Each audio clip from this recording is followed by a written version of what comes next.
धमकियों पे धमकियां सामने आ रही हैं। कब कौन पता नहीं पेशेंस लूज कर दे। रोहित जी, देखिए ये जो लड़ाई है ना, ये आज की लड़ाई नहीं है। और ये लड़ाई कभी भी, देखिए जो सीज फायर जो हुआ है, ये तत्कालीन एक युद्ध विराम जैसा है। और ये कभी भी, आप चाहे आज बात कर लें, चाहे एक महीने बाद, चाहे 2 साल बाद, देखिए निश्चित रूप से इजराइल और ईरान आपस में लड़ेंगे। अमेरिका इजराइल का साथ देगा। ईरान, कोई भी कंडीशन हो, ईरान चाहता है कि वो एक न्यूक्लियर डिप्लोमेसी को यूज करे, न्यूक्लियर ब्लैकमेलिंग करे। उसके लिए उसको न्यूक्लियर वेपन चाहिए चाहिए, वॉरेट चाहिए चाहिए। क्योंकि ईरान ये जानता है कि पूरे मिडिल ईस्ट में कोई इस्लामिक कंट्री मेरे साथ नहीं है, पूरा वेस्ट मेरे अगेंस्ट है। तो मुझे दो ही चीजें बचा सकती हैं, या तो मेरे प्रॉक्सीज या फिर मेरा न्यूक्लियर वॉरहेड। अब प्रॉक्सीज उसके कमजोर हो चुके हैं, तो उसको अपने अस्तित्व को बचाने के लिए एक ही जरिया है, वो है न्यूक्लियर वॉरहेड को बनाना। या तो वो खुद बनाए, या जैसे रशिया के एक्स प्रेसिडेंट ने कहा कि हम या कोई और देश ईरान को क्या दे सकता है, न्यूक्लियर वॉरहेड दे सकता है। वो कहीं ना कहीं ये मानता है कि मेरे पास एक ही माध्यम है जो मैं वेस्ट का मुकाबला कर सकता हूँ, वो न्यूक्लियर वॉरहेड।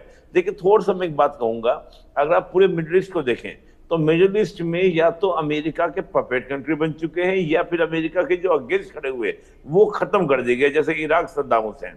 ईरान अकेला एकमात्र ऐसा देश है जो आज अमेरिका के अगेंस्ट खड़ा है, और बहुत ही तान के खड़ा है। इस बात को लेकर पूरी जो इस्लामिक वर्ल्ड है, खासतौर से इस्लामिक वर्ल्ड की जो आवाम है, उसके अंदर ईरान का एक नया रेपुटेशन, एक नया रुतबा बना है कि हाँ, अगर कोई अमेरिका का मुकाबला कर सकता है तो केवल ईरान है।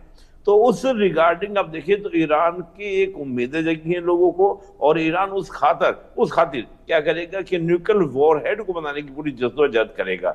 इजराइल ये मानता है कि अगर ईरान ने न्यूक्लियर वॉरहेड बना लिया, या तो ईरान खुद यूज करेगा या अपने प्रॉक्सीज के माध्यम से। पहला टारगेट मैं हूंगा, रीजन क्योंकि ईरान कहता है इजराइल को कि यू आर ए ट्यूमर, कि तुम्हें कैंसर हो, तुम्हारे खत्म किए बगैर मामला खत्म होने वाला नहीं है। देखिए मिडिल ईस्ट की जो पॉलिटिक्स है वो फिलिस्तीन के इर्द गिर्द घूमती है। ये वही देश है, सऊदी वगैरह, जो पहले फिलिस्तीन के खोज का समर्थन करते थे, और 48 की बात करें, 67 की बात करें, ये सब एक साथ हमला किए थे इसराइल के ऊपर। लेकिन 79 से ईरान का या मिडिल ईस्ट हम देखें, पूरा का पूरा सिनेरियो चेंज हुआ। और ईरान जो पहले अमेरिका का पिछलग्गू हुआ करता था, आज वो ईरान जो है अमेरिका के अगेंस्ट खड़ा हुआ। तो आप सोचिए, ईरान कहता है कि वो इजराइल कहता है ईरान को कि ईरान इज ए रोग स्टेट। रोग स्टेट को अगर हिंदी में कहूं तो दुष्ट राज्य है। और ये दुष्ट राज्य जो है, ये खुद ही ट्रबल नहीं क्रिएट करता हमारे अगेंस्ट, बल्कि अपने प्रॉक्सीज के माध्यम से करता है।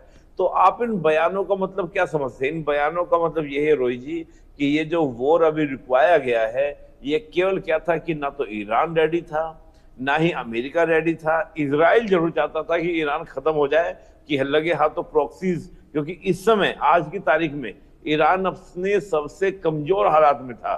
तो कहीं ना कहीं इजराइल चाहता था कि ये पूरा खत्म कर दिया जाए, पर अमेरिका तैयार नहीं था। अमेरिका को यह था कि ऐसा ना हो जैसे यूक्रेन के मामले में रशिया उलझ गया।